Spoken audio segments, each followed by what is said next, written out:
Welcome to the definitive clinical masterclass on melanoma.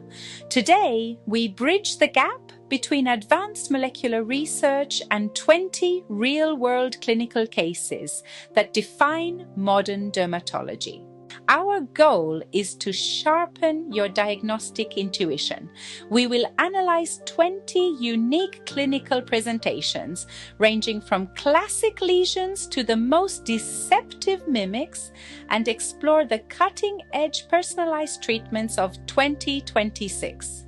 The latest 2026 epidemiological data shows a concerning trend. While rates are stabilizing in younger populations, incidence continues to rise sharply in patients over the age of 50. We must address the diagnostic gap. Melanoma in patients with darker skin is often diagnosed at much later stages, frequently occurring in less sun-exposed areas like the palms, soles, and under the nails. Case 1. A 65-year-old male with a poorly delineated blackish lesion on his heel. Perceived as a minor bruise for 2 years, physical exam revealed a 3.5 centimeter lesion. In case 2, an 84-year-old male was diagnosed only after the primary lesion on his 5th toe had already metastasized. This illustrates the danger of dismissing atypical acral lesions. Case 3 is the challenging amelanotic subungual melanoma. In this case, a 60-year-old woman was treated for chronic onychia for 3 years, involving 3 nail avulsions before malignancy was confirmed. Because pigment is absent, the definitive Hutchinson sign is missing. SAM is misdiagnosed in up to 85% of cases, often mistaken for simple fungal infections or vascular growths. Dermoscopy revealed the hallmark parallel ridge pattern, where pigment concentrates on the ridges. This is a critical differentiator from benign acral nevi, which show pigment in the furrows. Case 4 involves subungual melanoma. We look specifically for Hutchinson's sign, where pigment spreads from the nail bed to the adjacent nail fold. This is a pathognomonic signal for malignancy. It is frequently misdiagnosed as a subungual hematoma or bruise. Unlike a bruise which grows out with the nail, melanoma remains stationary or widens at the cuticle, requiring immediate biopsy. Case 5. Amelanotic melanoma, the great mimicker.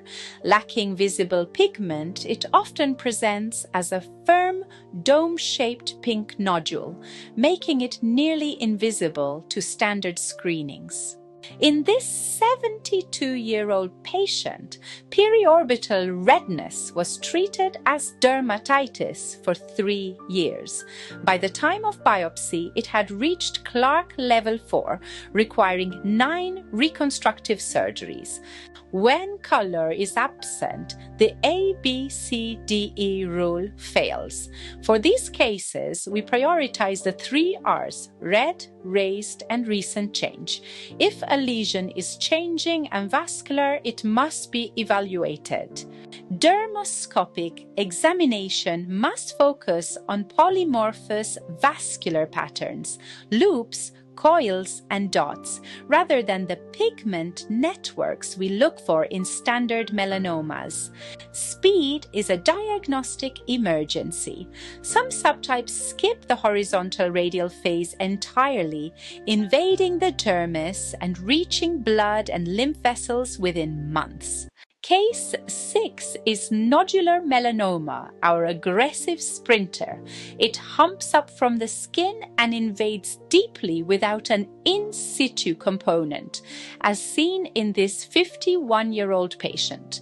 Survival rates are tied directly to Breslow thickness.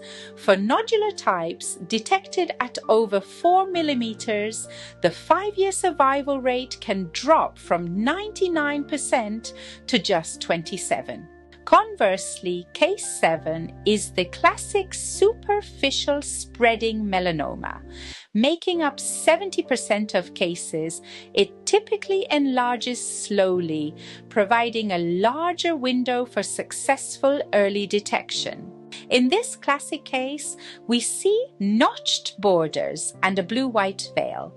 This lesion evolves significantly over years, exhibiting every marker of the ABCDE criteria. Case 8, desmoplastic melanoma. This rare, invasive form often presents as a firm scar-like plaque, frequently misidentified as a benign fibrous lesion on chronically sun-damaged skin. Case 9 takes us to the eye. Ocular or uveal melanoma is often asymptomatic until a routine fundus exam reveals a pigmented mass, highlighting the importance of regular ophthalmologic care. Case 10, mucosal melanoma. This rare and highly aggressive form occurs in the mucous membranes. Due to its hidden locations, it is often detected late, resulting in a poorer clinical prognosis. Case 11, anorectal mucosal melanoma. This extremely aggressive malignancy is often mistaken for hemorrhoids due to symptoms like rectal bleeding and anal pain, leading to devastatingly late diagnoses. In case 12, we see lentigo maligna. This is melanoma in situ, the pre-invasive stage. It presents as a slow-growing patch on chronically sun-damaged skin with a Breslow thickness of 0 millimeters. Case 13, melanoma of the scalp. Because it is often hidden by hair, these lesions frequently go unnoticed until they reach an advanced stage. Monthly checks by a partner or hairstylist are critical. Case 14, pediatric melanoma. While rare, accounting for less than 1% of cases, it often presents atypically. Look for lesions that are pink, bleeding, or growing rapidly in young patients. Case 15, spitzoid melanoma. This is a significant diagnostic trap as it closely resembles a benign Spitz nevus. We must look for a lack of symmetry and high mitotic activity deep in the dermis.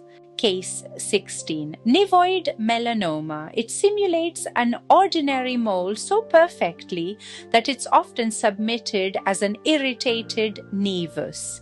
The key clue is the puffy shirt sign in histology and PRAME positivity. Case 17 involves giant congenital melanocytic nevi. These lesions carry a lifetime melanoma risk of up to 10%, with 80% of these cases developing by the age of 7. Size and location are critical. GCMN on the scalp or neck significantly increases the risk of neurocutaneous melanosis, where melanocytes deposit within the central nervous system, requiring lifelong monitoring. Case 18, pregnancy-associated melanoma. It is one of the most common malignancies during pregnancy. While surgical excision is safe, sentinel lymph node biopsy is typically deferred to minimize fetal exposure. Therapeutic choices are complex. Advanced cases often harbor BRAF mutations, but systemic immunotherapies are generally avoided to protect the fetus, highlighting the need for highly personalized care. One of our most powerful clinical tools is the ugly duckling sign. It's the mole that simply does not match the patient's other lesions. In screening, changes the most critical signal. In our comparative study, an otherwise healthy patient had dozens of symmetrical nevi. This single outlier, showing slight evolution in color, was the only malignant lesion in the field. Finally, a success story. Thanks to a monthly self-exam, this stage 1 lesion was caught at a Breslow thickness of 0.3 millimeters. The outcome, a near perfect survival rate. To understand these cases, we must look at the molecular mechanism. UVA radiation penetrates to the dermis, generating reactive oxygen species that indirectly disrupt DNA and collagen. The skin has a built-in defense, the nucleotide excision repair pathway. It identifies and repairs UV-induced damage, but when this system is overwhelmed, malignant mutations take hold. UVB, however, is a direct hit. It causes cyclobutane pyrimidine dimers in the epidermis, which are the primary drivers of the genetic mutations that lead to invasive melanoma. Modern science is fighting back. The 2026 approval of bemotrizinol marks a new era in photostability, providing long-lasting broad-spectrum defense. We also see the rise of zinc tetrapods for inclusive protection across all skin tones and biotech coactives that help repair damage at the cellular level. The most critical window for prevention is childhood. Damage early in life sets the trajectory for melanoma risk in adulthood. Protection must start now. Remember, just 5 blistering sunburns in youth can double your risk. We must prioritize shade and UPF 50 clothing for our youngest patients. Physiological changes during menopause further increase vulnerability. Collagen loss leads to thinner skin that is more susceptible to pigmentary changes and sun damage. I recommend a targeted protocol: lipid-rich ceramides to restore the barrier, daily broad-spectrum SPF, and antioxidants like vitamin C to neutralize free radicals. After exposure, the focus shifts to recovery. Cooling compresses and hyaluronic acid are essential to soothe inflammation and begin the repair process. Diagnostic vigilance is a life-saving habit. Campaigns like Get Naked empower patients to perform thorough monthly self-examinations of their entire body.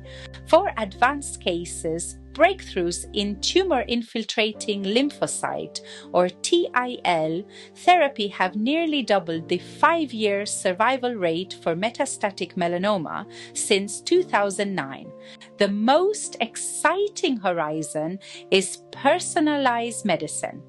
Phase 3 trials are now showing that personalized mRNA vaccines can significantly reduce recurrence in stage 3 patients. We are also moving toward personalized medicine, using biomarkers like PDL1 and LAG3 to tailor treatments and develop cancer vaccines specific to a patient's genetic profile. Successful resection is just the beginning. Long-term management includes meticulous suture care and a strict follow-up schedule every 3 to 6 months for the first 5 years. Your skin is your body's largest organ and its first line of defense. Investing in its health today is an investment in your future. Early detection truly saves lives. Regular self-exams and professional checks are non-negotiable for long-term skin health.